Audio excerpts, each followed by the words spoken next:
In today's video, we'll show you how to add and customize a layout on the DxTrade platform.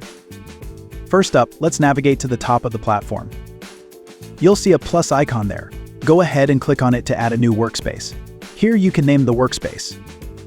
Now that your workspace is named, you can add the different tabs to it from here. Simply click on Charts, Positions, and Watchlists button. Arrange them however you like, making sure everything is exactly where you need it for efficient trading. Next, to save the layout, navigate to the top right corner of the platform and click on the layout symbol.